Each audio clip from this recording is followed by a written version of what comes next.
session forward. And please do not hesitate to unmute yourself, or you can chat to voice out any of the suggestions or topics that you would like to go over by Prabhu. So please feel free to do so. His Grace Honorable Prabhuji, please take the session forward. I'm sorry for having a bad throat there. Hare Krishna. Thanks, Ami Prabhu.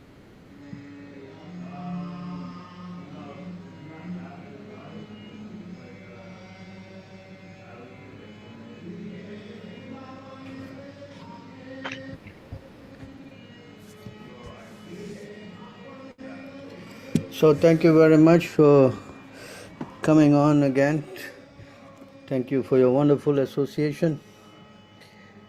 So it's nice because yes, Rath Yatra is coming around the corner. It'll be very nice to see all of you here. Hope to meet you. I hope so. You will come. Still not late. So, right, in the meantime, anyone has any things that they want to share with everyone, and like us to put some insight to it, we're glad to accept your questions. It'll be very kind of you. Yes.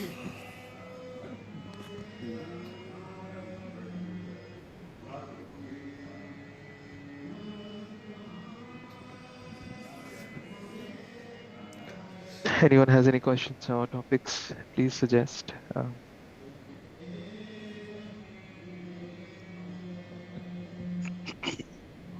We got the first one from Subham Verman Prabhu. It's on the chat.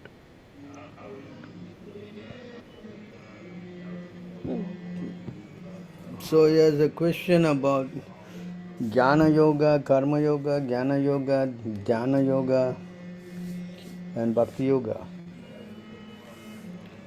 So Krishna spoke about these yogas in the Bhagavatam. This is there.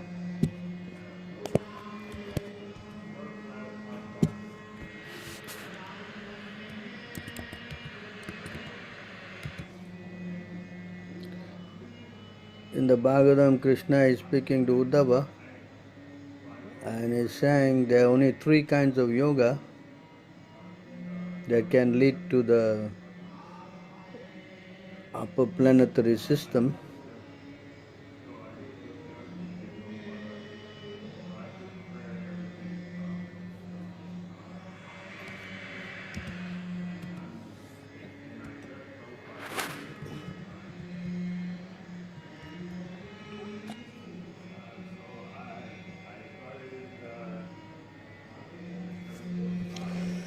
The Supreme Personality of Godhead said, "My dear Uddhava, because I desire that human beings may achieve perfection, I have presented three paths of advancement.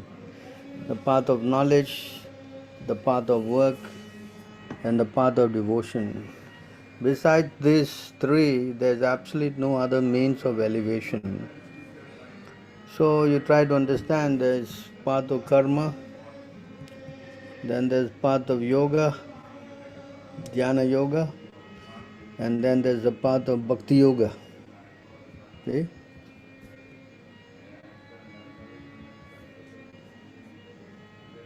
Jnana, karma, and bhakti.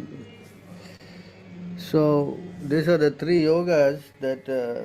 So what is this karma yoga? This karma yoga is described in the Bhagavad Gita as one tries to go to the Lord through work, linking with the process of yoga. So that's explained here in this verse.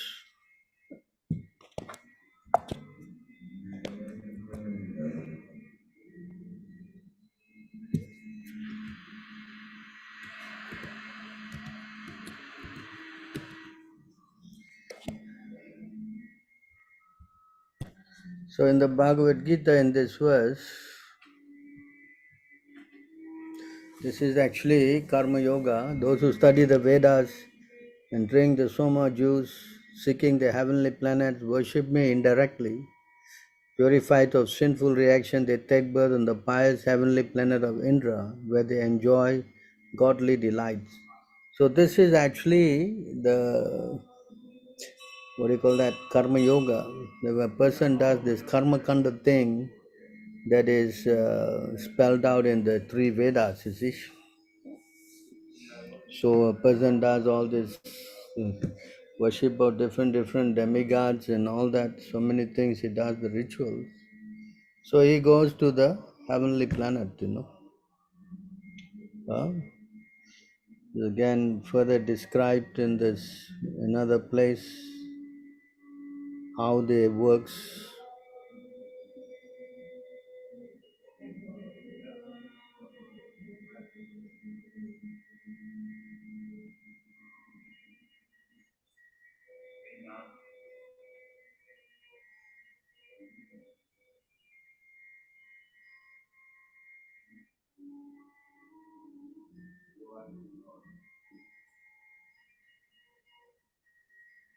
So those who do this kind of karma kanda thing, explained here,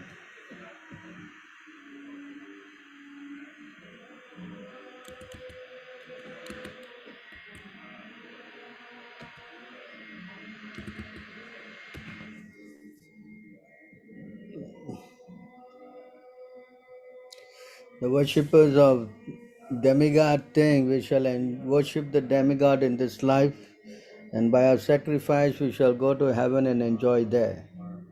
When that enjoyment is finished, we shall return to this world and take birth as great householders in aristocratic families. When excessively proud and greedy, such persons are bewildered by the flowery words of the Vedas. They are not attracted to topics about me, the Supreme Lord. So this is karma kanda, Huh? So they are very much attracted to this kind of a program. So what happens is they go there, they finish their term, and then they will fall down here again. This is also said in the Bhagavad Gita. Krishna says once their piety is finished, then they will come back here again. When they have thus enjoyed vast heavenly pleasure and result of their pious activities are exhausted, they return to this mortal planet again. Thus, those who seek sense enjoyment by adhering to the principles of the three Vedas achieve only repeated birth and death. So, this is what it called karma yoga, They're trying to reach, they think, to the higher planetary system by doing this rituals based on the karma kanda activities.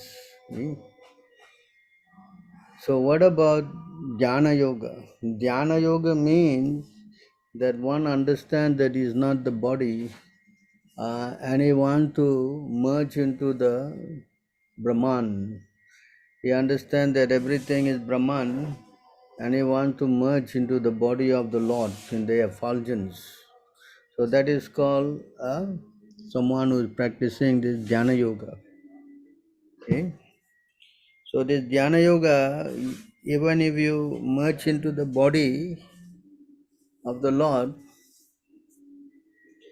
but it is not permanent. It is explained here by Lord Brahma. Although the bliss is very astounding,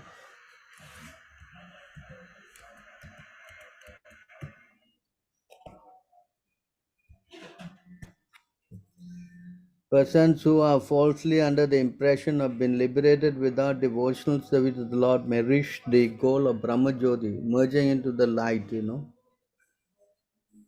Brahma Jyoti means the effulgence of the Lord. And because of their impure consciousness for want of shelter in the Vaikuntha Loka, such so-called liberated persons again fall down into material existence. See? So even if they go to the light and they stay in the light, but it is still not permanent, This is called Jnana Yoga. Yeah, they think that ultimately it is only the light, Hmm? That is their understanding. Even if the pleasure there is very, what we say, in the heavenly planet, the pleasure, I mean, in the Brahman effulgence, the pressure is also very, uh, blissful, but it is nothing compared to. So, if Brahmananda, the bliss of merging in the Brahman effulgence were multiplied 100 trillion times, it would still not equal even to an atomic fragment of the ocean of transcendental bliss felt in devotional service. So you see, there's a difference. Even if you go, and then also it is also difficult to go. Also, the Lord says that to try to meditate on this effulgence is very difficult. It is not something so easy to do. So here in this verse, he's saying, for those whose mind are attached to the unmanifested, impersonal feature of the Supreme, advancement is very troublesome, isn't that? Huh? And to make progress in that discipline is always difficult for those who are embodied. So it is not so easy to do, Krishna is saying. Hmm? So if you want to do this kind of yoga, uh, it is difficult, troublesome also. Uh, and you have to practice doing severe austerities. Hmm? And usually this kind of liberation of jnana yoga is given to those people who are demonic, All the demons who are killed by the Lord, and they get this kind of salvation. They go and merge into their effulgence. They cannot enter into the kingdom of God. That's not possible. Hmm? You see, so this jnana yoga is not very, I would say, attractive to the devotees. To explain in the Chaitanya Charitamrita that those people who are killed by the Lord, they enter into this effulgence.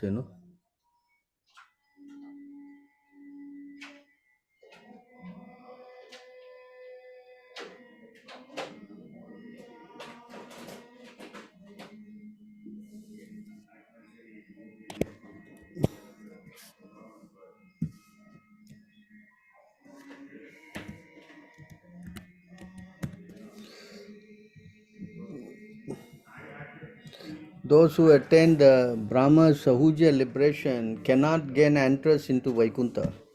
Their residence is outside the Vaikuntha planet in this effulgence. You see, outside means outside the Vaikuntha planet is the atmosphere of the glowing effulgence which consists of the supremely bright rays of the body of Lord Krishna. Hmm? So this is where they go. They do not go to inside the Vaikuntha planet. Hmm?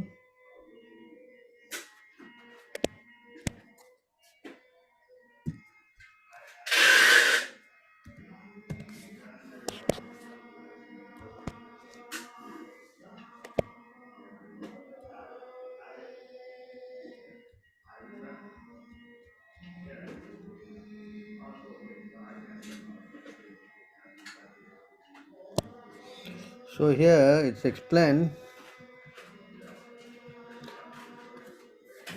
beyond the region of ignorance, the material cosmic manifestation lies the realm of the Siddhaloka. This means the Brahmana.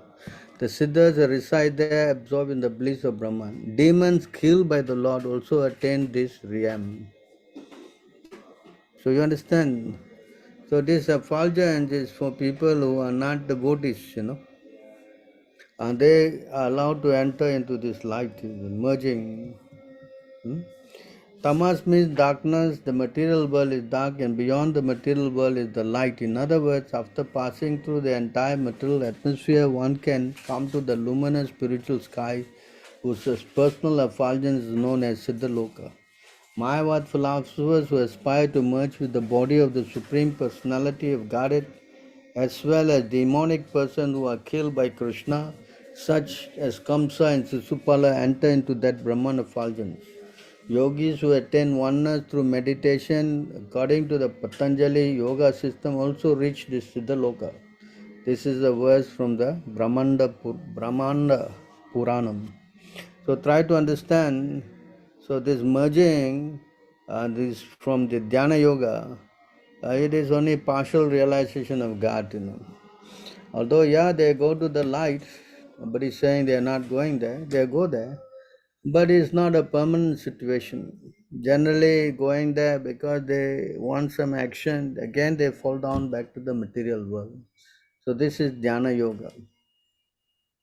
But if you want to go to God, Krishna, then Krishna says in the Bhagavad Gita, although there are three yogas, but he is saying here, only by devotion you can understand me as I am and enter into the kingdom of God. One can understand me as I am, as the Supreme Personality of Godhead, only by devotional service. And one is in full consciousness of me by such devotion, he enter into the kingdom of God. So you see how much higher is this Bhakti Yoga. Elsewhere also he said the same point. Only by undivided devotional service you can see me as I am.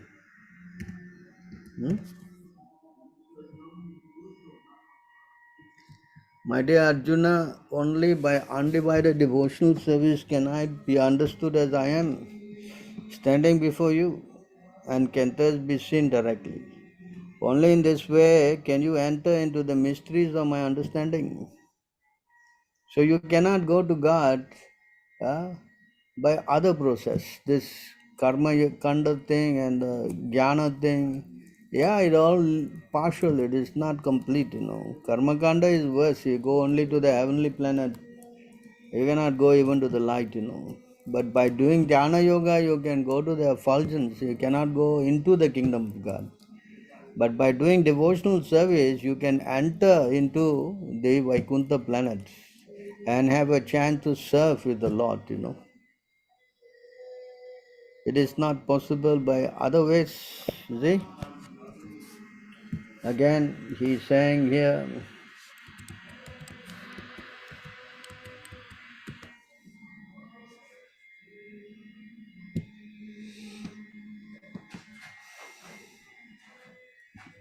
my dear Uddhava, the unalloyed devotional service rendered to me by my devotees brings me under their control.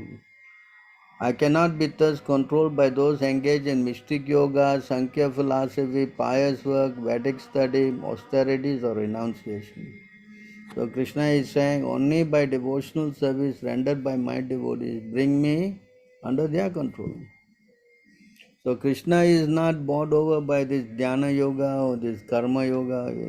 Krishna is only becomes very much indebted to the devotees only. Again it says here, only by practicing unalloyed devotional service with full faith in me can one obtain me, the Supreme Personality of Godhead.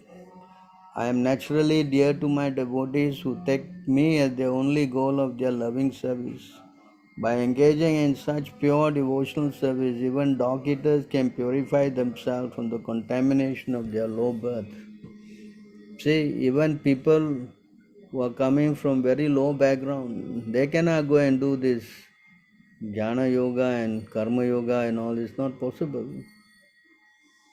But bhakti yoga they can do, even people who are coming from contaminated backgrounds.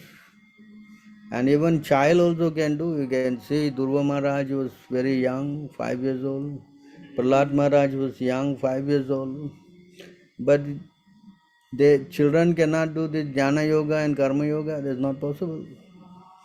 What to speak about children, even people who are coming from very low background, they can also do devotional service. That's why devotional service is actually the most convenient way in going to Krishna. So you can see here it also says, for anyone who chants the name of the Lord,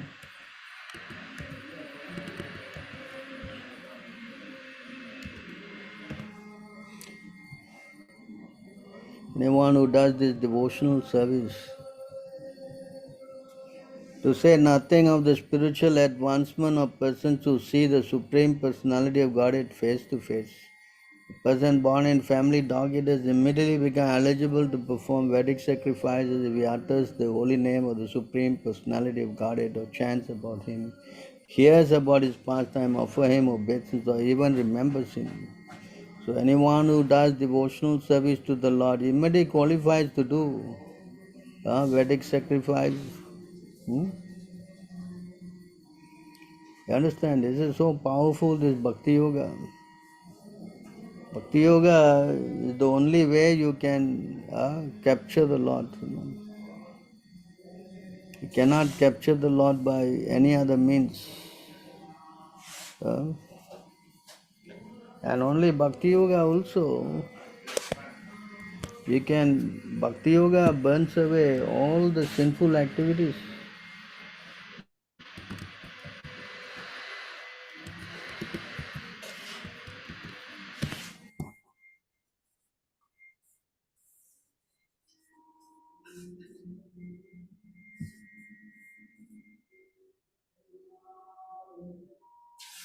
My dear Uddhava, just as blazing fire turns firewood into ashes, similarly, devotion unto me completely burned to ashes sins committed by my devotees.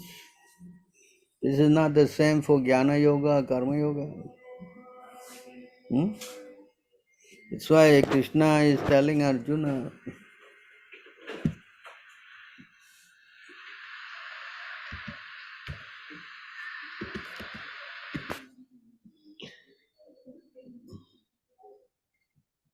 a yogi here is referring to a bhakti yogi, is greater than the ascetic, the one who does this yoga, mystic yoga. Greater than this empirist, the one who does this dhyana yoga. And greater than the fruity worker, one who does karma yoga. Therefore, Arjuna, in all circumstances, become a yogi, here referring to a bhakti yogi. So you see how Krishna is saying, among all these yogas, you better be a devotee. Hmm? Krishna is explaining also here, of all kind of yogis, one with great faith who abides in me, thinks of me within myself and renders devotional service to me, is the most intimately united with me in yoga and is the highest of all. This is my opinion. So only a bhakti yogi uh, is actually a real yogi. All these other yogas, they're not actually recommended. That's why Krishna is saying here, become a devotee. One who is a devotee of Krishna is the only one who can capture the Lord in the heart. Uh, Nobody else can capture the Lord in the heart. So therefore, I hope you understand what is the highest yoga. Hmm? Yes.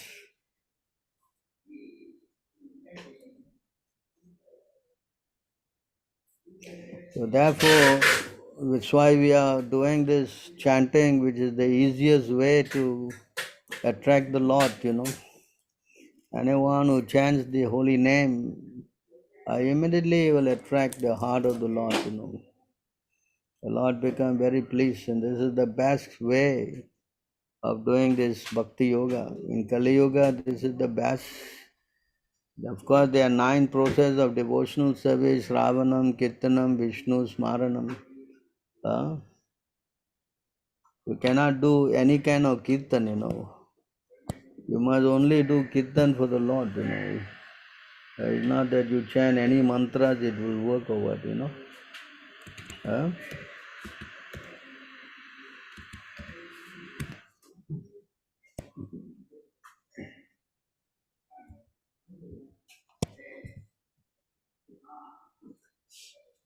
It's the same thing here.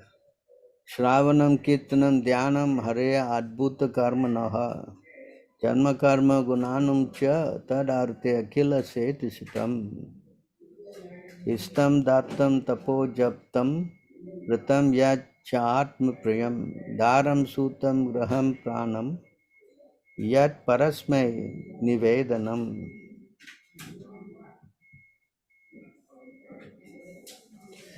One should hear, glorify, and meditate upon the wonderful transcendental activities of the Lord. One should specifically become absorbed in the appearance, activities, qualities, and holy name of the Supreme Personality of Godhead. Thus inspired, one should perform all of one's daily activities and offering to the Lord. One should perform sacrifice, charity, and penance exclusively for the Lord's satisfaction. Similarly, one should chant only mantras.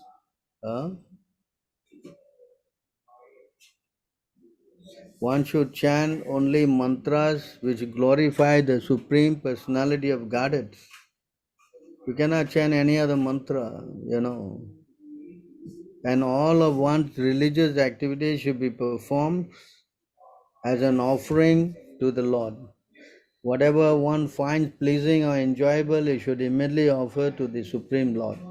Even his wife, children, home, and very life he should offer at the lotus feet of the Supreme Personality of Godhead.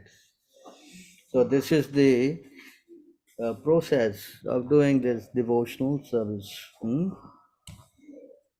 Yes, Yes, Prabhu. is it clear? Yes, Prabhu. It's very clear, Prabhu. Thank you so much, Prabhu. So you only do devotional service, you can go to Goluka Vrindavan. You cannot go to Goluka by all these other process. So why waste time to do all these other difficult things? Yes, Prabhu. Yes. Hmm? So anyone who is doing anything other than Bhakti Yoga, although you can do, nobody say no, but it's going to be difficult. Yes? Yes, Hmm? Prabhu. Yes. Hmm. Thank you, Prabhu. Hare Krishna.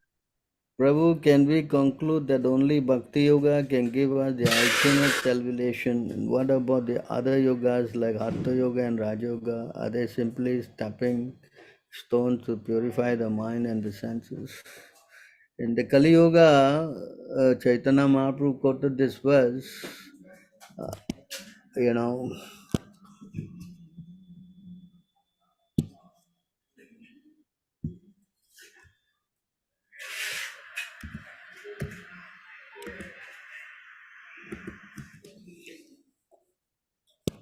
in this verse, he spoke this verse.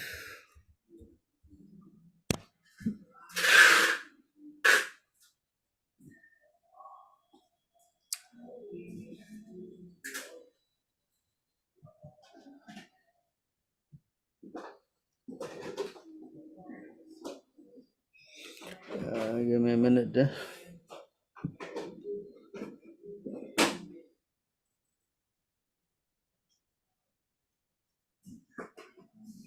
24.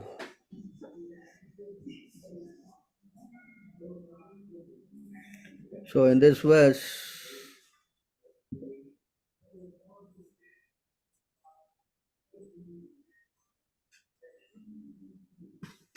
sorry, wrong verse.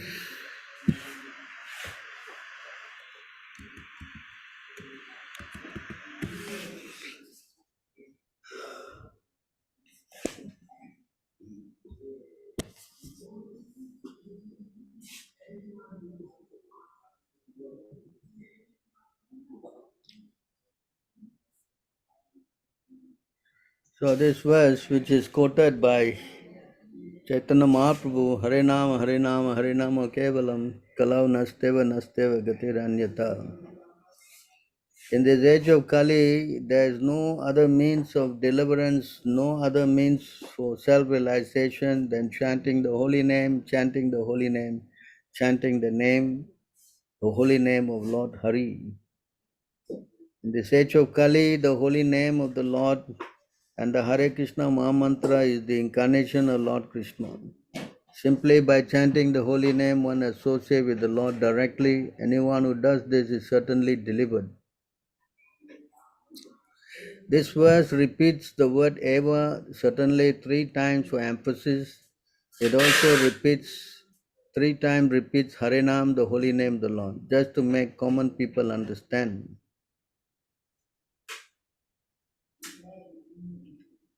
The use of the word Kevala only prohibits all other process such as cultivation of knowledge, practice of mystic yoga, or performance of austerity and fruitive activities.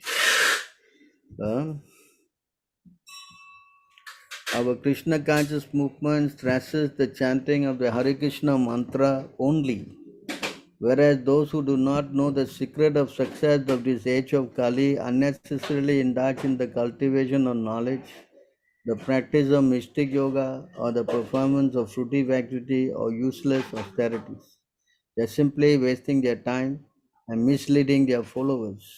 When we point this out very plainly to an audience where members of opposing group become angry at us, but according to the instruction of the Shastras, we cannot compromise with the so-called Gyanis, Yogis, Karmis and Tapasvis. When they say they are as good as we are, we must say that only we are good and they are not good. This is not our obstinacy, it is the injunction of the Shastra. We must not deviate from the injunctions of the Shastras. This is confirmed in the next verse of Chaitanya Charitamrita. This verse clearly states that anyone who accepts any other path cannot be delivered. This is the reason for the triple repetition, nothing else, nothing else, nothing else, which emphasizes the real process of self-realization. Is that understood? Hello? Who was asking this question? What about the other yogas? Is a person there? Shivaranjan, no?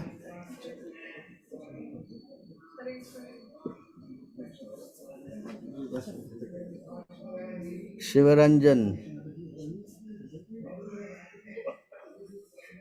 is it there? Hello? Shivaranjan Prabhu, if you are there, Is it there? unmute yourself.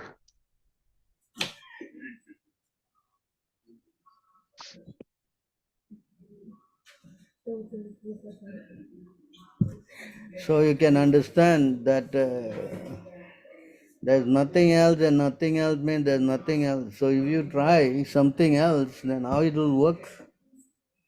Huh? Hello?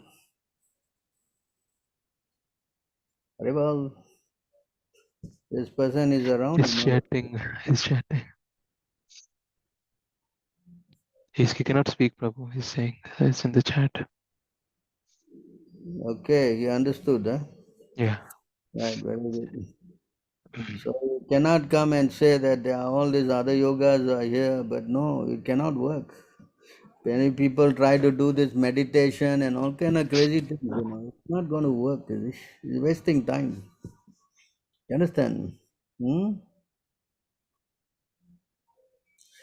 Hare Krishna, I am living without devotee association. How shall I keep up the practice of Krishna consciousness and make progress without devotee association? ISKCON devotee don't seem worth associating with. So the only way is that you have to, as Prabhupada said, have full faith in Prabhupada, follow the 4 principles, wake up and chant your rounds before the sunrise and take Krishna Prasadam.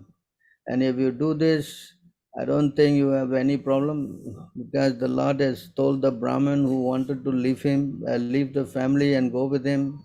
The Lord says, no, you stay at home, you chant, and you follow the principle, you chant.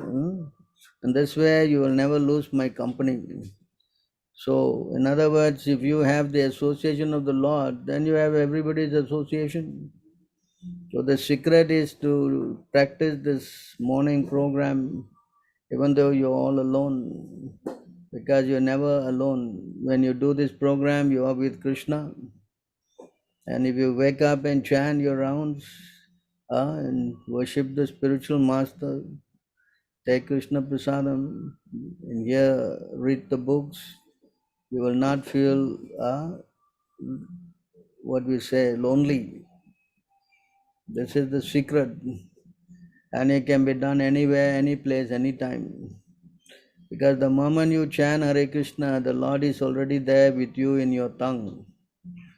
So if the Lord is there with you, then where's the question of feeling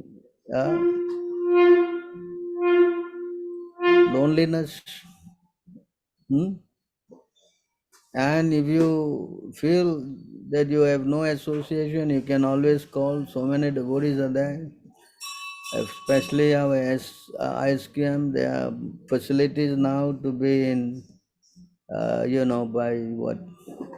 So many Zoom session, WhatsApp and Facebook, and so many things you can get into. And in this way, you can always talk to the devotees. And this is something you should try to implement.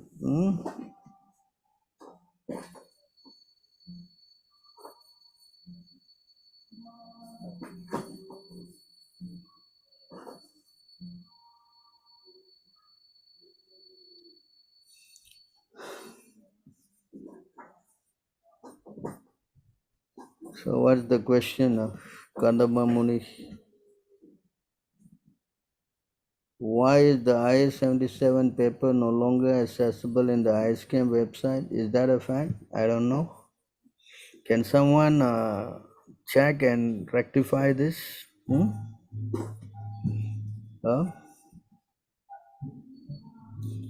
Whole website is down. What happened? Tatavi Prabhu say will be back soon. I think they are putting up all the Ratha Yatra thing, and that's why it has got some hiccup. But I think it will come back soon. What will be the stage of a person who does not take initiation but follows all the order of the spiritual master strictly as it is? Will they be able to attain the supreme abode? I've shown this verse many times.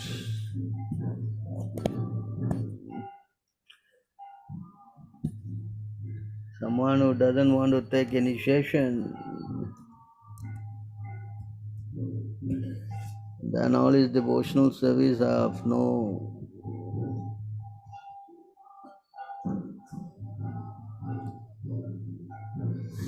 Unless one is initiated by a bona fide spiritual master, all his devotional activities are useless. A person who is not properly initiated can descend again to animal species.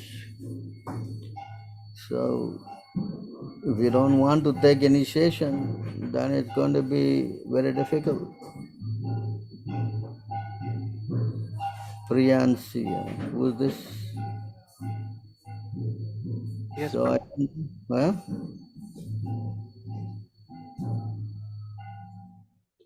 I don't know why you don't want to take initiation. No, Prabhu, actually, I have a doubt on that. If someone follows strictly the orders of the spiritual master as it is, then what will be the stage of that person if he dies unfortunately anyhow? Doesn't able to take the initiation too. If they follow strictly, how you can follow strictly without the mercy of the spiritual master? Are you in? Who is this? What's your name? So Priyan's Das, You're not initiated, right? no problem. So you will not know what is the meaning of initiation and what it does until you speak to people who got initiated and ask them the difference. Understand? Yes, Prabhu. Because once you get initiated, then the spiritual master's mercy can be felt. You understand? And without the mercy of the Guru, Krishna also will not accept us. Hmm?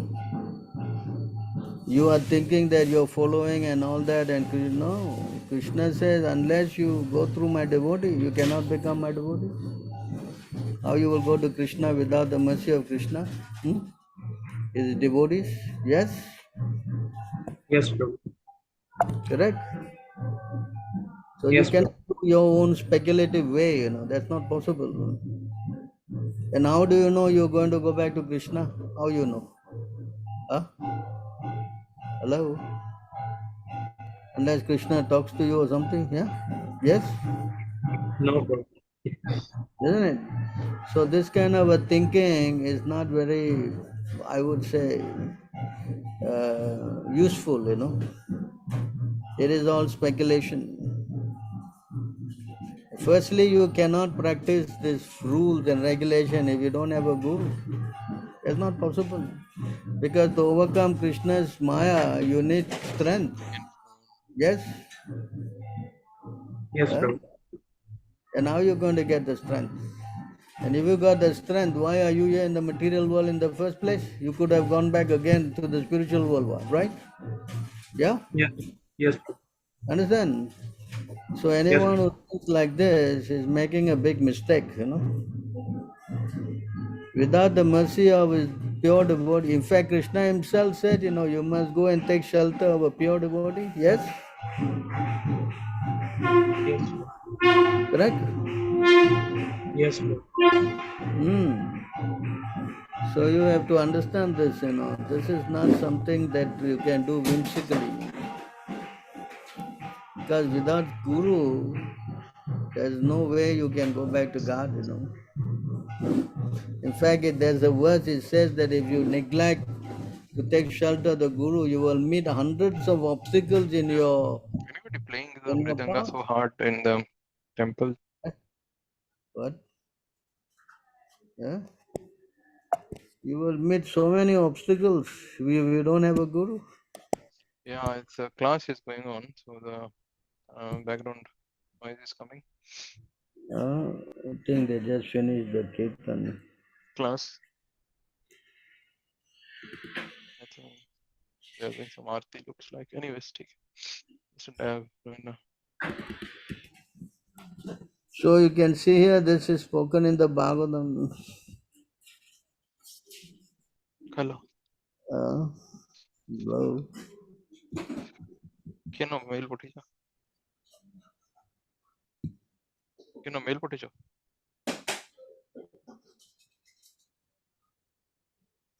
the mind is like an impetus source that even persons who have regulated their senses and breath control cannot control. Those in this world Yeah, who try to tame their uncontrolled mind you have but a who refund. abandon it to the spiritual master encounters hundreds of obstacles in this cultivation of various distressful practices. O unborn Lord, they are like merchants on a boat in the ocean who have failed to employ a helmsman. So this is Shastra. You mean to say this Shastra is wrong? Hello? No, Prabhu. Huh? You understand? And says here in this verse, to understand things properly, huh, one must, he says here, one must. Huh?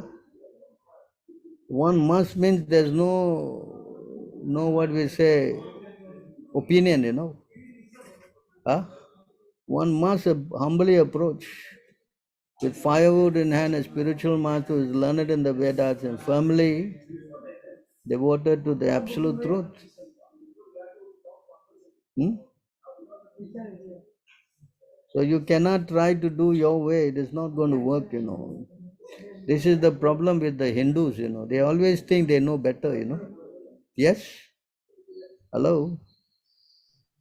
Is it Yes, not Prabhu. right? Huh? I Yes, don't need Prabhu. Guru. I will go to God directly. This is a Hindu contamination, Prabhu. Yes or not? Yes, Prabhu. Yeah. Of course, I don't blame them. They see so many guys on the road, who are completely nonsense. Yeah? We cannot go to this kind of nonsense. We have to go to a bona fide person. Yes? Yes, Prabhu. Yeah. And if you find a bona fide person, and you must immediately take shelter, as Shastra says, even if in the forest or in the whatever place, you know. Hmm?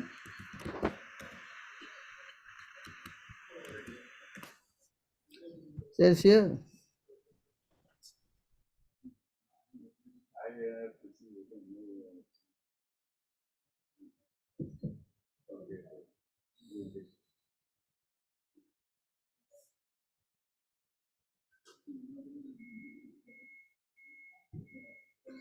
As far as the time of Diksha, initiation and concern, everything depends on the position of a guru, of the guru.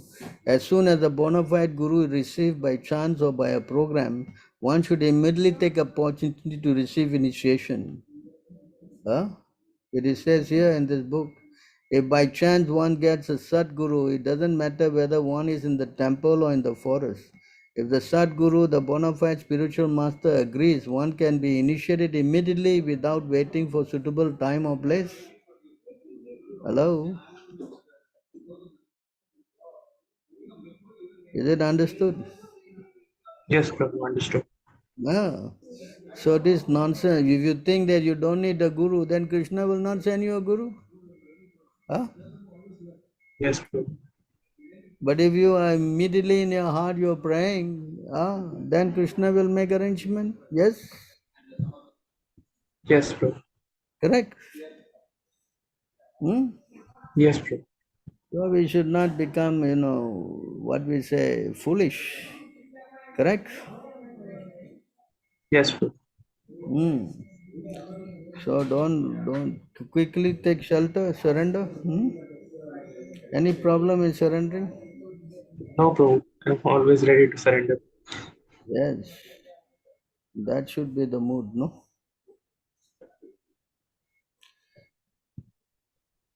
I understood everything. Okay. How can I serve the mission of Srila Prabhupada?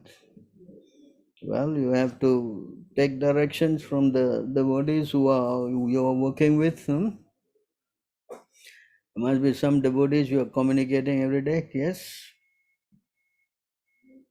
And take direction from them how to do. Yes, Prabhu. They will help you, guide you. Yes, Prabhu. Is Maya there in supreme abode? Huh?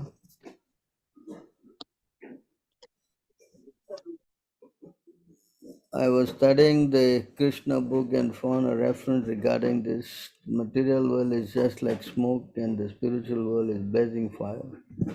Innumerable living entities are prone to fall down to the material world from the spiritual world when influenced by the illusory energy. And it's also possible for the living entity to be liberated again when the cultivation of real knowledge and become completely free from the contamination of the material world. Then how we can understand about Krishna and Surya Sama, Maya and Ankara if there is no how Maya is influencing us in spiritual abode? It is not the question of Maya in the spiritual world. In the spiritual world, Maya is Yoga Maya and Mahamaya is here in the material world. So the moment it is not a question of Maya's influence on us, it is a question of our misuse of our independence. It is explained that everybody got minute independence. So if we misuse this independence, then yes, we are put in the material consciousness. We are brought down here immediately. But in the spiritual world, if you do not misuse your independence, then you are perfectly okay. Just like Prabhupada was giving the example, if someone who's here in the material world, there is no chance of him going to the prison house. But the possibility is there. But usually any sane gentleman will not go there. But the possibility is also there. It is not ruled out. Moment we misuse our independence, yes, we will go there. Is it not? Hello? Yes, Prabhu. Yeah. It's not a question of mind, it's our independence, our free will. Because free will must be there, otherwise how to bring about love? We cannot force love on somebody. It has to come from our free will. So if we misuse our free will, then that's it. We have to come to material world. But if we understand that no, I am surrendered to Krishna through and through, and I don't want to forsake that for anything. That's why we chant the prayer, whether you embrace me by making or making me broken-hearted by not being present before me. You are my unconditional worshipable Lord, unconditionally, right? Lifetime after lifetime. So this is the mood of a pure devotee. And that is what we should come to. And if we come to that position, then there's no more question of falling down. Yes? Yes, Prabhu. So try to understand this, It is not that there's Maya in the spiritual world. There's no Maya in the spiritual world. This is the misuse of independence. This is all.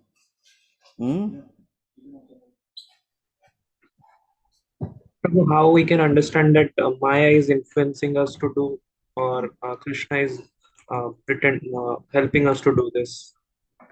Maya in the material world is testing us to make sure that we become, purified of all this contamination.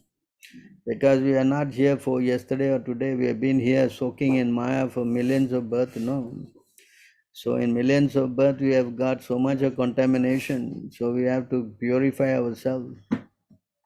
So to get ourselves purified, this is what Krishna is making Maya work on us. Until we are completely disgusted with her and completely purified. How else we can go back? Krishna don't want to make us to go back and come back and go back and come back. I don't think he will want to do that. Yes? Yes, Prabhu. So now we're going. That's why Krishna says, you come now, you don't go back again. Why? Because all these things that we are going through will be there in our memories and it will be painful. Correct? Hello? Yes. After knowing all these things, you think you want to come back here again? No, Prabhu. So why we should waste our time again, You understand? Yes, Prabhu. Hmm. Thank Good. you so much. Any other questions?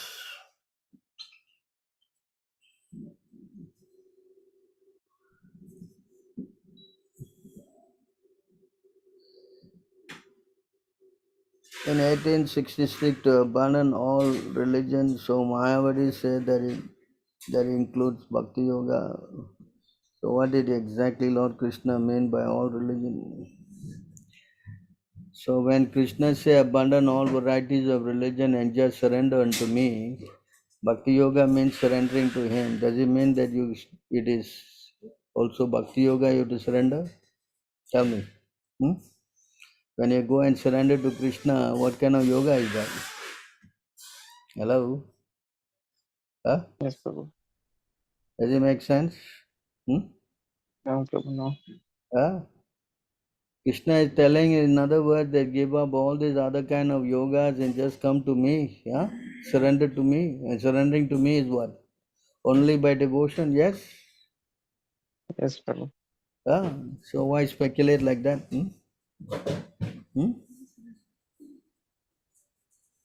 Yes? Yes, Prabhu. So we should try to understand that when Krishna is saying that means all these other kind of yogas are not going to work. You just come to me. Although Krishna spoke about karma yoga, jnana yoga and all these yogas, he is concluding, you just surrender to me. I will take care of everything. Do not fear. In other words, Krishna is asking you to blindly surrender to him. Then what kind of yoga is that? Hmm? Yes, Prabhu. Hmm? So this is how Krishna, is telling. Mm. You have to understand like that. Hmm? Yes, Prabhu. So some Mayavadi people are there, Prabhu, my place. So they say like Krishna means by all religion that Bhakti Yoga is also included. Like Going to Krishna and surrendering to him is what kind of yoga is it? But ask the question. Hmm? yes, yes, Prabhu. I will ask next time. Hmm. What kind of yoga is that if you surrender to Krishna completely? Hmm? Yes, Prabhu. Explain the three yogas. Yes? Yes, yes, Prabhu. Hmm. So you should tell him. Mayavadis, they have always, that's why they've lost their intelligence by to Maya, Yes, They, Prabhu. they cannot think straight. Simple thing they cannot think. Right? Yes, Prabhu. They just want to make things speculate, make things difficult. That's why it says they have lost their intelligence to Maya.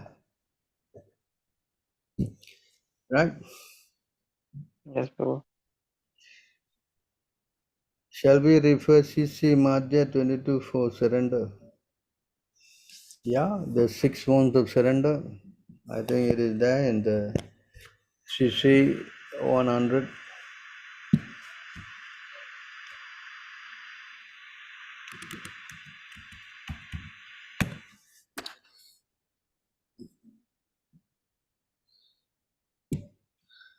Anukulasya Sankalpa, Pratikulasya Varjanam, Rakshayati Viswaso, Gopatratve Varanam Tata, Atmani Chepa, Karpanye, Satvidi Sharanagati. The sixth division of surrender are the acceptance of those things favorable to devotional service, rejection or unfavorable thing, conviction that Krishna will give protection, the acceptance of Lord as one guardian master, full surrender and humility. Does it mean that this is not bhakti? Love? Hmm. So you cannot surrender to Krishna completely without the help of a spiritual master. That's not possible. That's why you have to go to a spiritual person to surrender.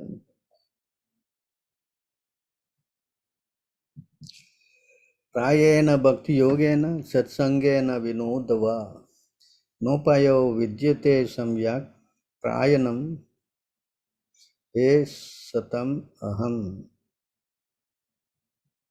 My dear Uddhava, I am personally the ultimate shelter and the way of life for sanely liberated person, and thus if one does not engage in my devotional service, which is made possible by associating with my devotees, then for all practical purpose, one possesses no effective means for escaping from material existence.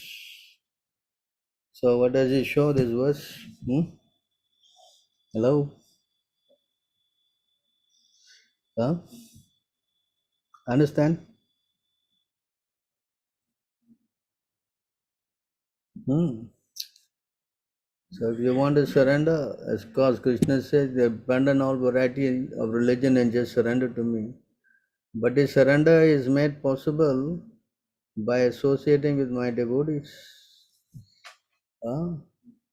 Then for all practical purpose, one possesses no effective means for escaping from material existence. If we don't surrender to the devotees, then it is not possible. You understand this point? Ah. You have got Diksha Guru, Shiksha Guru, Chaitya Guru, so many things, so many spiritual masters to help. Yes.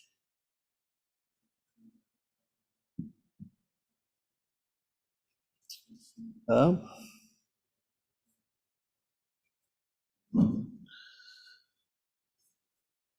Any other questions? While preaching, many people ask why they should believe in the Shastra or Acharya. Because Shastra can be changed as time passes by. For example, the Bible also changed. Acharya should also be sentimentalists who to propagate their prominent deity. So how to reply to such people? So it is explained here.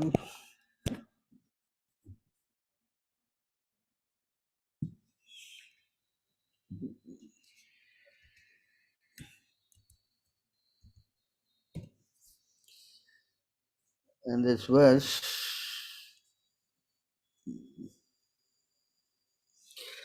material defects of mistake, illusion, cheating, and sensory inefficiency do not exist in the words of the Supreme Personality of Godhead. So try Yes, to Prabhu. understand our Shastra is not like a Bible or what? Please, hello? Huh? Yes, Yes? Prabhu. These Yes, four defects, they do not exist. That's why they are perfect. You understand? There's no yes, cheating. Prabhu. You follow? Yes, Prabhu. Hmm? Yes, Prabhu. So it does not, we don't have any, again, another place also the same verse is quoted.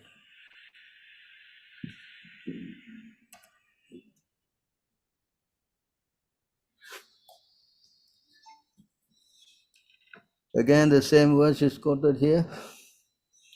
Mistakes, illusion, cheating, and defective perception do not occur in the sayings of the authoritative sages. Again,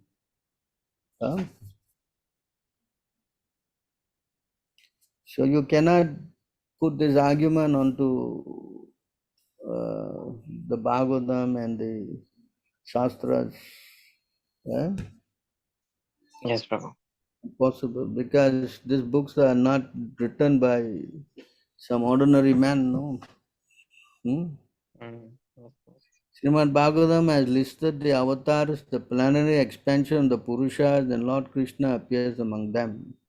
The Bhagavatam further explains Lord Krishna's specific position as the Supreme Personality of Godhead. Since Lord Krishna is the Supreme Personality of Godhead, reason and argument establish that his position is always supreme. Had Krishna been a plenary expansion of Narayana, the original verse would have been differently composed, and its order would have been reversed. But there cannot be mistake, illusion, cheating, or imperfect perception in the words of liberated sages. Therefore, there is no mistake in the statement of Lord that Lord Krishna is the Supreme Personality of Godhead. The Sanskrit statement of the Srimad Bhagavatam are all transcendental sounds. Srila Vyasadeva revealed this statement after perfect realization, and therefore they are perfect. For liberated sages like Vyasadeva never commit errors in their rhetorical arrangements. Unless one accepts this fact, there is no use in trying to obtain help from the revealed scriptures. Brahma refers to false knowledge or mistakes such as accepting a rope as a snake, an oyster shell as gold. Pramada refers to inattention or misunderstanding of reality, and Vipralipsa is the cheating propensity. Karna apatavam refers to the imperfectness of the material senses. There are many examples of such imperfection. The eyes cannot see that which is very distant or very small. One cannot even see his own eyelid, which is the closest thing to his eyes. And if one is disturbed by a disease like jaundice, he sees everything to be yellow. Similarly, the ears cannot hear distant sounds. Since the personality of Godhead and his plenary portions and self-reliant devotees are all transcendental situated, they cannot be misled by such deficiency. Is it clear? Yes, Prabhu. Hmm? So our Shastra is Sabda Brahman. It is spoken by the Yamadutas. They themselves says, this Veda is Sakshat Narayana. Narayana Purusho Veda.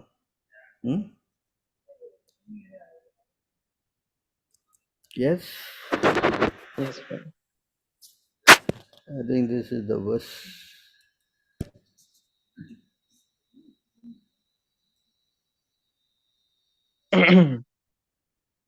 Yes, 144, 142. Let me see and find out for you now. The Yamadutas are speaking.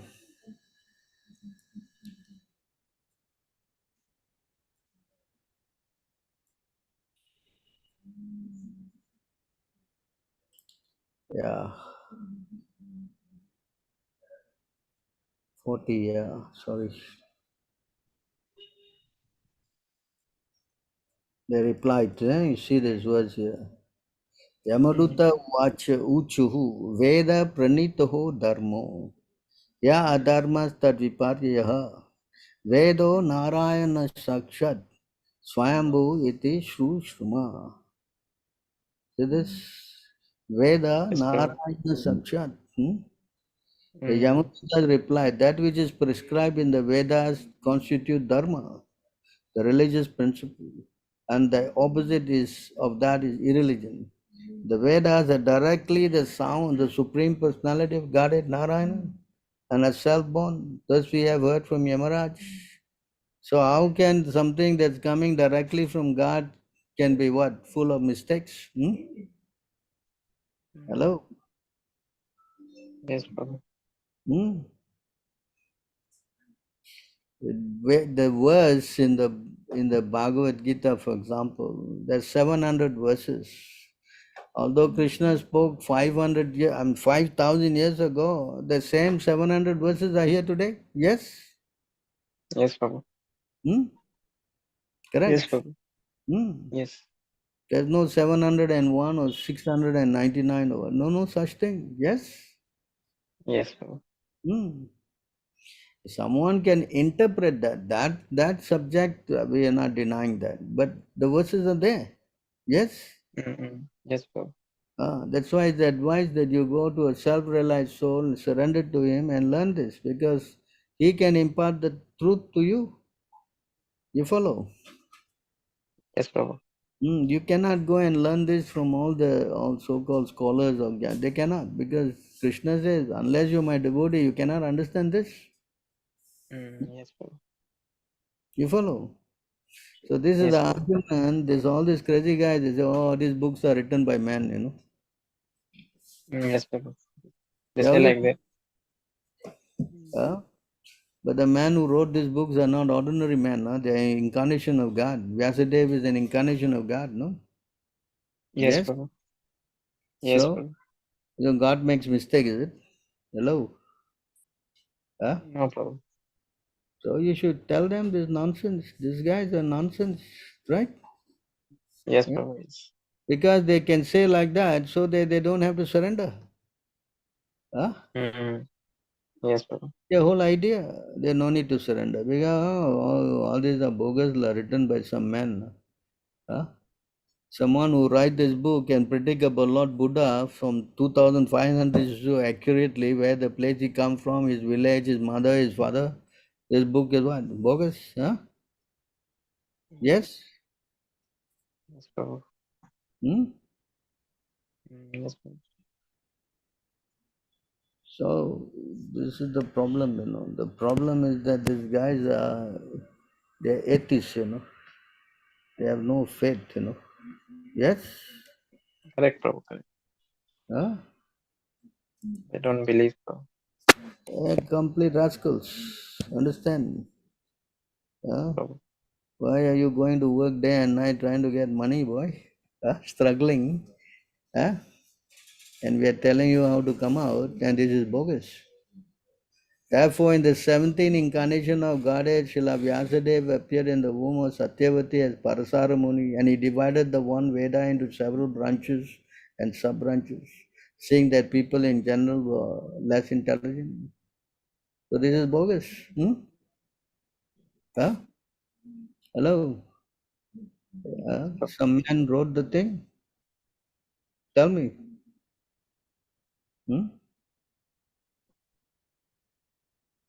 Incarnation of God appeared to write this whole Shastra. Yes, Prabhu. So you should show them evidence. Yes, Prabhu, I will show.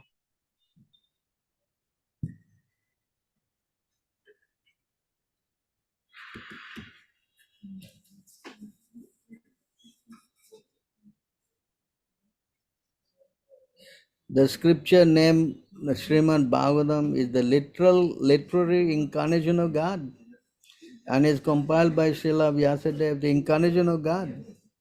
It is meant for ultimate good for all people and is all successful, all blissful and all perfect. Hello? Huh? Yes, Prabhu. What do you mean by written by man? Does it say it's written by man? No, Prabhu. You understand?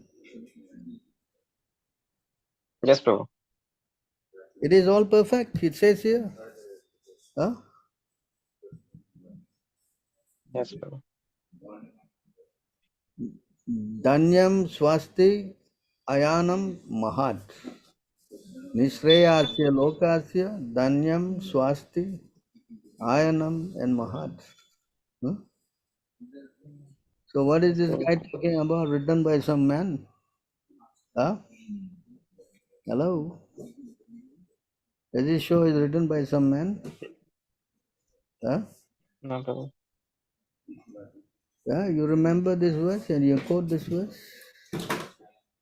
It's the literary Okay, Prabhu. incarnation of God.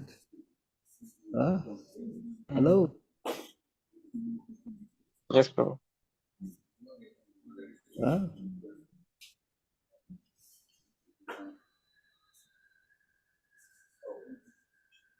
Srila Vyasadeva delivered it to his son, who is the most respected among the self-realized, after extracting the cream of all the Vedic literature and histories of the universe. And this is the last book he wrote, and is considered as the cream of the Vedic literature. Yes? Yes, Huh? Prabhu. Sukadev Goswami, the son of Vyasadeva, in his turn delivered the Bhagavatam to the great emperor Parikshit, who sat around by sages on the banks of the Ganges, awaiting death without taking food or drink. So Vyasadeva spoke this Bhagavatam to great emperor Parikshit, who wasted his time 7 days and night without eating and sleeping by hearing Bhagavatam. Hello? Mm. Huh? Yes, Prabhu. Correct? You no other work to do, no? Yes? Yes.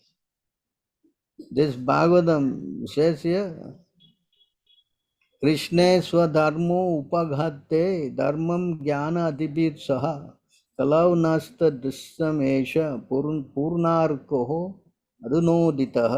So this, the Bhagavata Purana is as brilliant as the sun and is risen just after the departure of Lord Krishna to his own abode, accompanied by religion, knowledge, etc. Persons who have lost their vision due to the dense darkness of ignorance in the age of Kali shall get light from this Purana.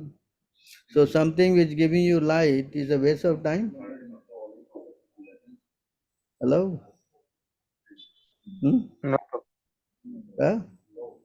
How you can give light if it is written by some common man? Huh? Tell me.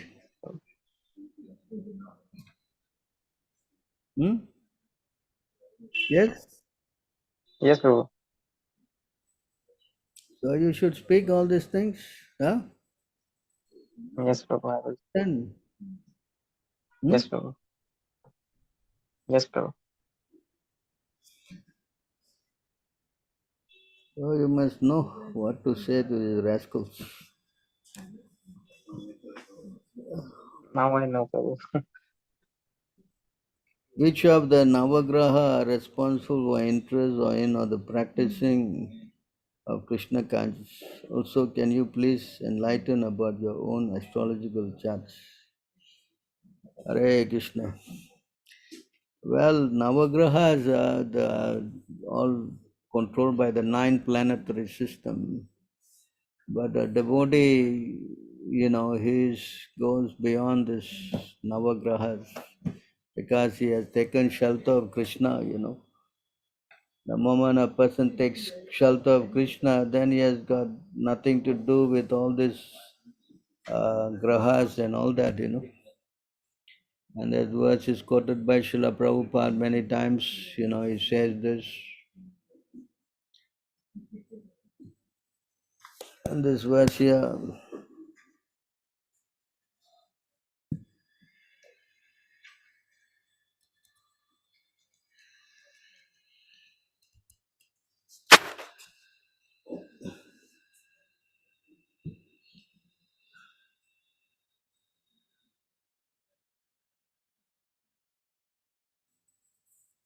oh, it's not this verse, sorry.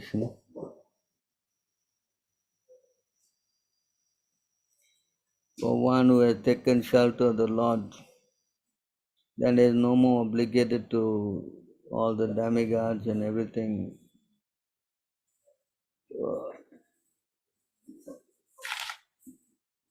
Devarisi Bhuttapta Nirnam. I don't know. Anyone knows that verse?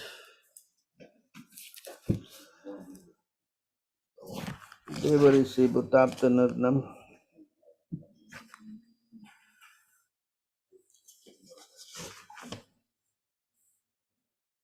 Yeah, 41. All right. Okay. Gone to 42. So here you see this verse.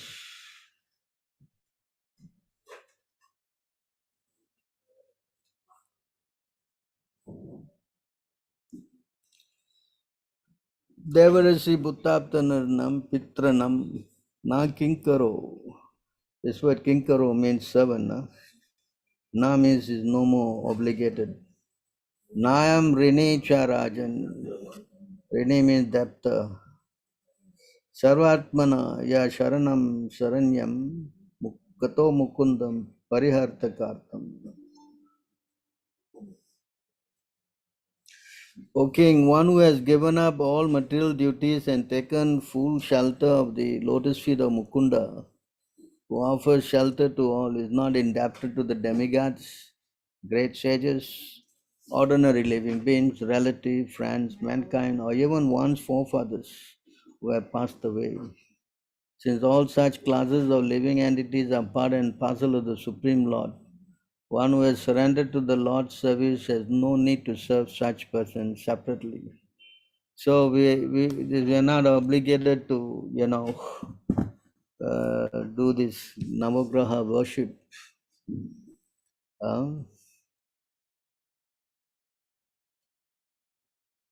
So you just surrender to Krishna and automatically all the demigods are, automatically served. There is no need to go and serve the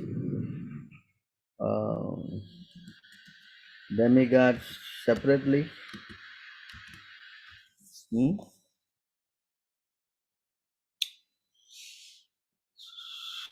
Explained here in this verse.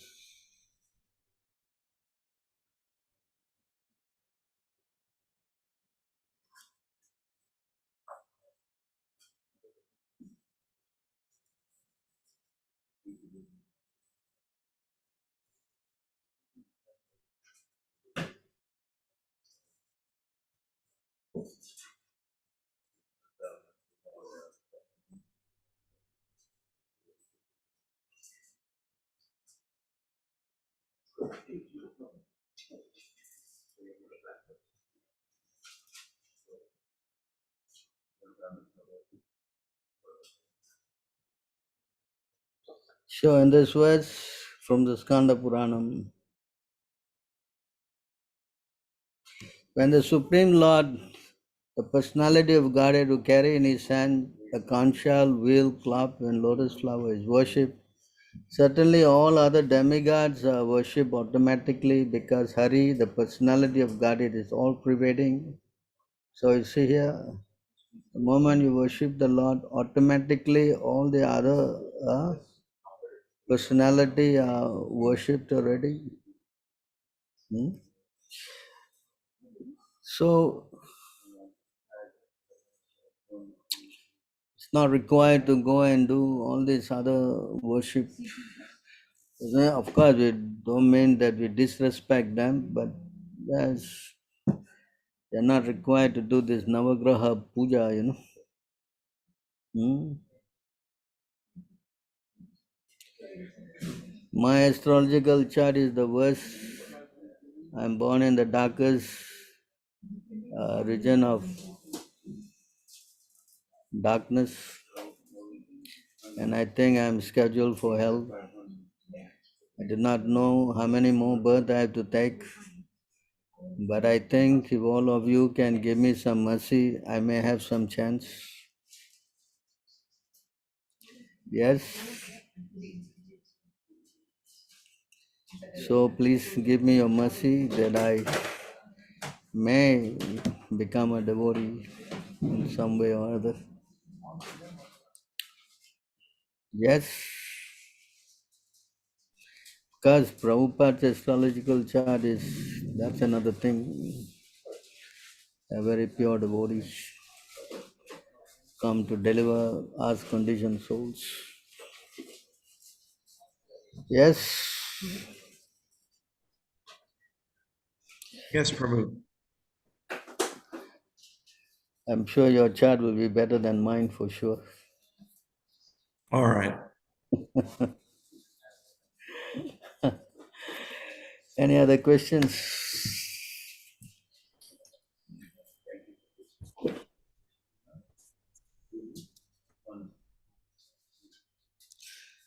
Can we, for bulk cooking, can we help from somebody Brahmin who is following but not initiated? Yeah, I guess for bulk cooking you can get these professional cooks, at least if they are Brahminical. Yeah, yes, Prabhu. We Yeah, got help from the Brahmin person. Yeah, okay, Prabhu. Thank you. yeah, for best cooking, Mhm. what to do, our devotees are now experienced.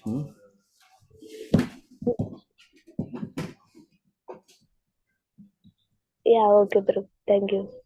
Hmm. All right, so any other questions?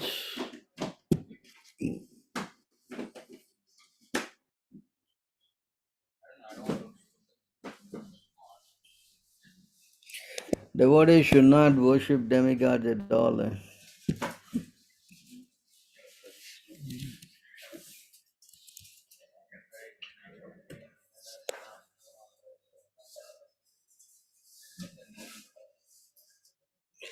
Devotee should treat loss and gain equally. The devotee should not be overwhelmed by lamentation. The devotee should not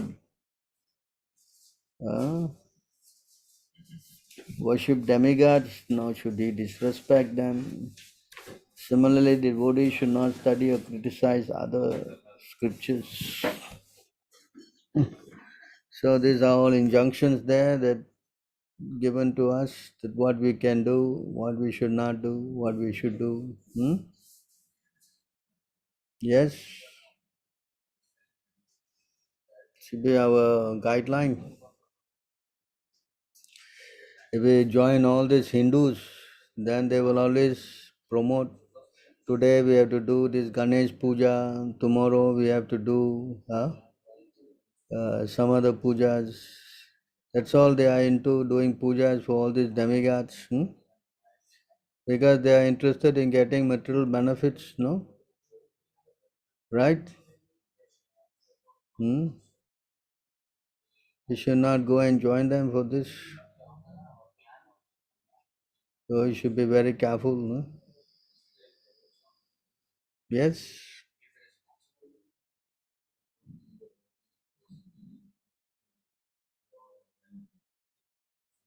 Hmm?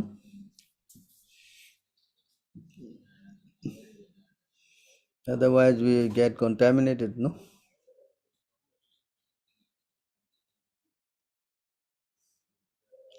So it's very dangerous to associate with all these people, you know.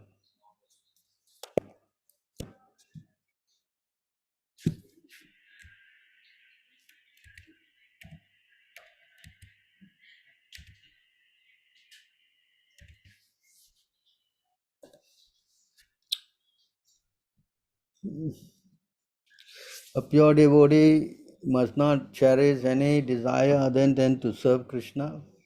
He should not offer worship to the demigods or to mundane personalities.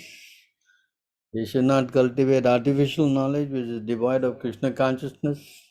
And he should not engage himself in anything other than Krishna conscious activities. One must engage all of one's purified senses in the service of the Lord. This is the favorable execution of Krishna conscious activities.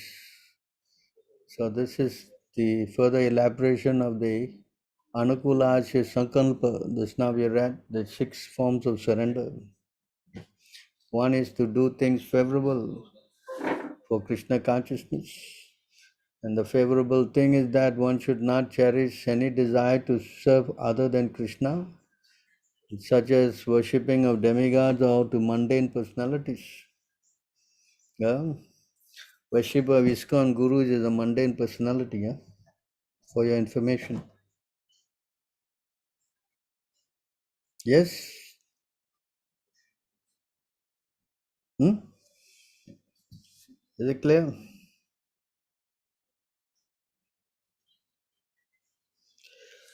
What is the true meaning of the term deliverance according to the Shastra? If you speak about deliverance, you can say liberation also. Deliverance means to get delivered from this material world. If that is the term, then it is called liberation, to come out of this material world or to come to our original position. Liberation means we understand that we are servants of Krishna. That is the meaning of liberation, mukti. That's how it is defined in the Bhagavatam, mukti.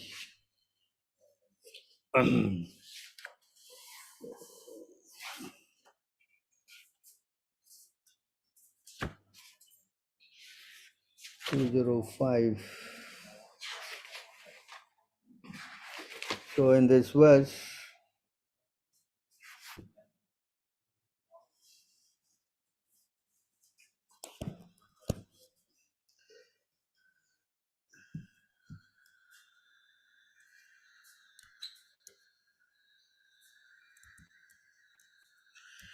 Prabhupada quote this many times, explaining about this verse mukti here.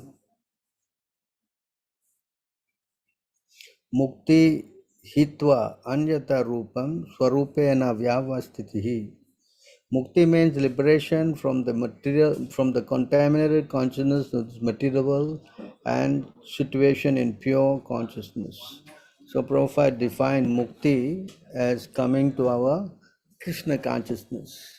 From material consciousness to come to Krishna consciousness is mukti, or liberation, or to become delivered from this material contamination. So it also explained here,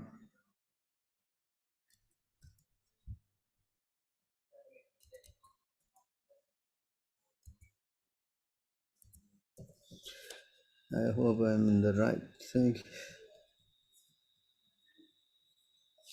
Those who strongly desire to cross the ocean on Nissan must not associate with the modes of ignorance, for hedonistic activities are the greatest obstruction to realization of religious principle, economic development, regulated sense gratification, and last, liberation.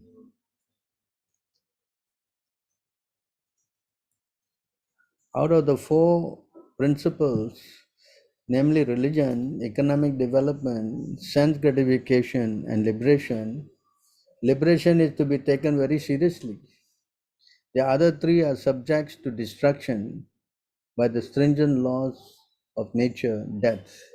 So you see here how among all these 4 things, dharma, artha, kama, moksha, but liberation is considered to be most important.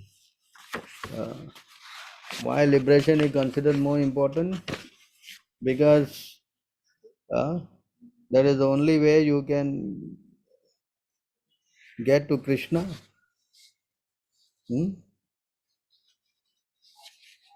So, but the devotees, although liberation, the Mayavad, they like to do this liberation thing very much.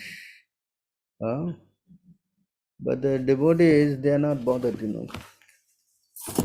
Devotees are not bothered with the liberation. Why? I show you one verse here.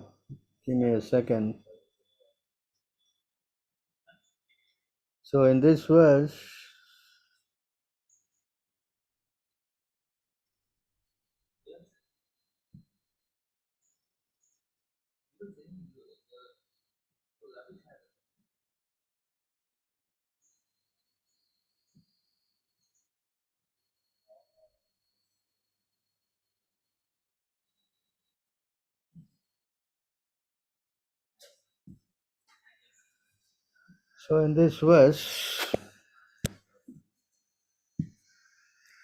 liberation is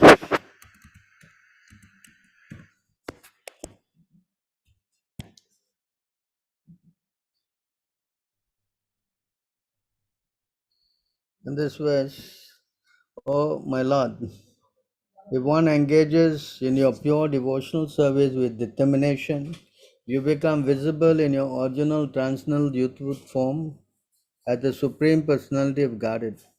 As far as liberation is concerned, that she stands before the devotee with folded hands, waiting to render service. Religion, economic development, and sense gratification are all automatically attained without separate endeavor. So, for a devotee, this liberation thing is not very, the only thing. Devotees are not bothered. Because you see here, as soon as you serve the Lord, then the liberation is waiting at his doorstep with folded hands, wanting to serve the devotee. That's why Chaitanya Mahaprabhu also, he has taught us that I am not interested in liberation. See, na danam, na janam, na sundarima kavitam, that verse we chant, correct? We chant that verse, the Shastastika prayer, right? We are not interested in kama, krodha. We are not interested in all this so-called janma. So that verse is in,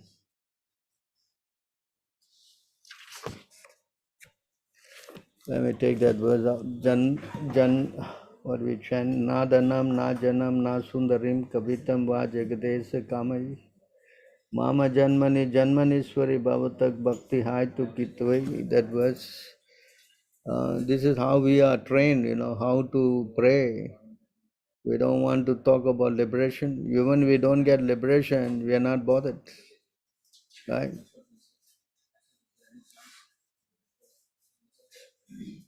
So this is how we understand. Whereas the Mayavads, their only thing is to some or other to get liberation. That's how they are praying,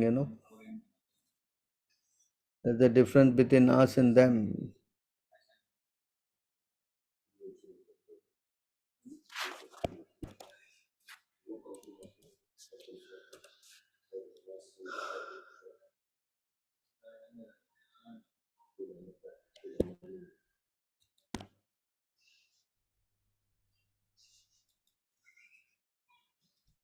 So in this verse, na danam, na janam, na sundarim kavitam vajagadesha kamari mama janmani janmaneswari bhavatak bhakti haitu kitvai. So it's here. O my Lord, O Lord of the universe, I do not desire material wealth, materialistic followers, a beautiful wife, or fruitive activities described in flowery language. All I want, life after life, is unmotivated devotional service to you. So this is how we are not even interested in getting out, Life after life. So the devotee is praying like that. He is not praying for anything. My dear Lord, I do not want material wealth from you, nor do I want followers or beautiful wife or the result of fruitivity. I only pray that by your causeless mercy you give me pure devotional service to you, life after life. He doesn't want even to be liberated, So you see how devotees' thinking is different compared to the non-devotees. For the non-devotees, they are always hankering for liberation, of course, which is more important than all the other things that I have explained. But even though it is very important for the devotee, it is not at all, a big issue, because they want to be with Krishna at all costs, and they are not interested in getting out of this place. This is not their. That is how it is understood.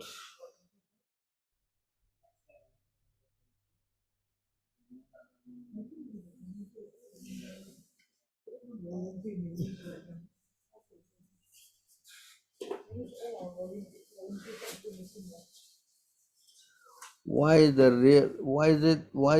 reality so painful? What can be done when the reality is so painful? So that's explained here. I want to take this phone now. Hello, is it disturbance here? Hello. So here in this verse,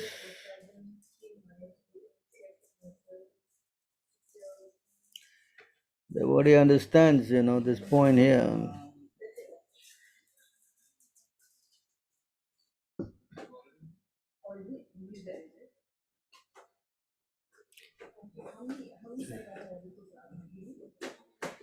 This is spoken by Uddhava.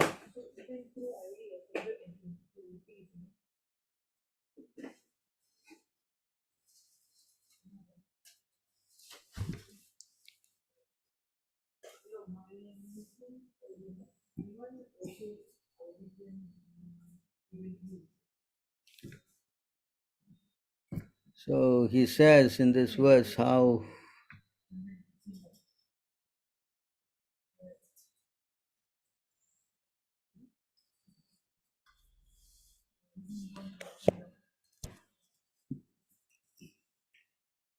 this material world is very, very painful.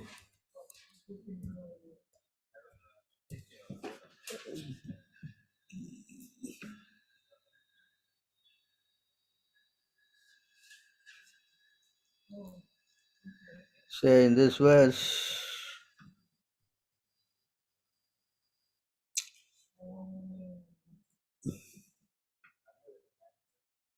my dear Lord, for one who has been cruelly burned in the blazing fire of material miseries, having fallen into the network of material existence, I do not see any possible shelter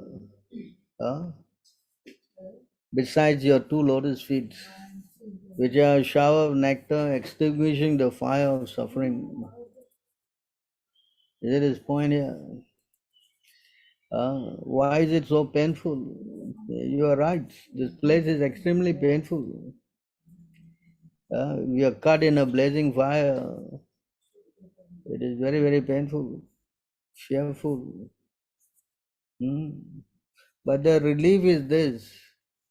The only hope is the shelter of your two lotus feet, which are a shower of nectar extinguishing the fire of suffering.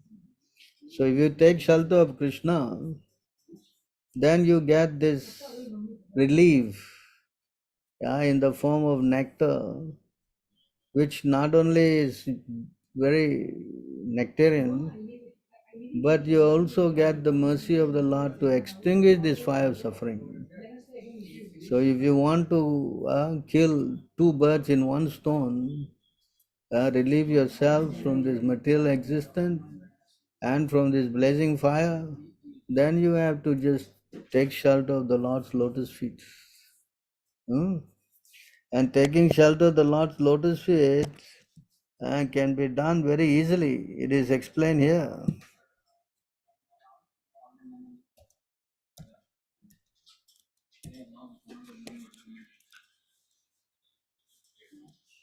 Simply by chanting the holy name of Krishna, one can obtain the freedom from material existence. You see that? Indeed, simply by chanting the Hare Krishna mantra, one will be able to see the lotus feet of the Lord. So this is the process. If we want at all get relief from this material existence, then the lotus feet has to be somehow or other acquired. And that can be done very easily by chanting Hare Krishna, Krishna Krishna, Hare Hare, Hare Rama, Rama Rama, Hare Hare. Explain here. So why don't we take shelter of this chanting? Yes? Hello? Yes, Prabhu. I have one question. How to develop unflinching faith in Srila Prabhupada and Krishna? The best way to develop unflinching faith in Prabhupada and Krishna is to follow devotees who have unflinching faith. That's the best way.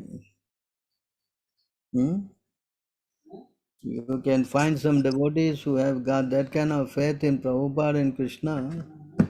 You can serve them, then you also will get this unflinching faith. That's a very quick way. Yes? Yes, Prabhu. So you try. If you can do this, I'm sure you will be very quickly, you will have this unflinching faith. You have to have some examples, no? Yes?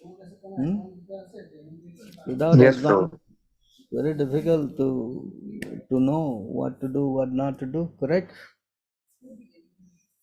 Yes, That's Prabhu. why we have to take shelter of some devotees who are, in your opinion, or in your what we say, a decision of faith, that you see that this is someone I should learn from, then yes, correct? Yes, Prabhu. Otherwise, I don't know how else to develop that faith.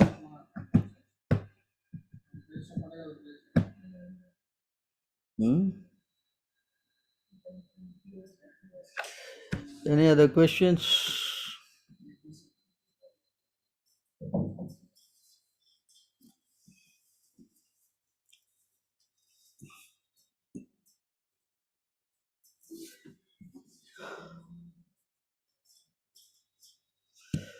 Right, so I guess we have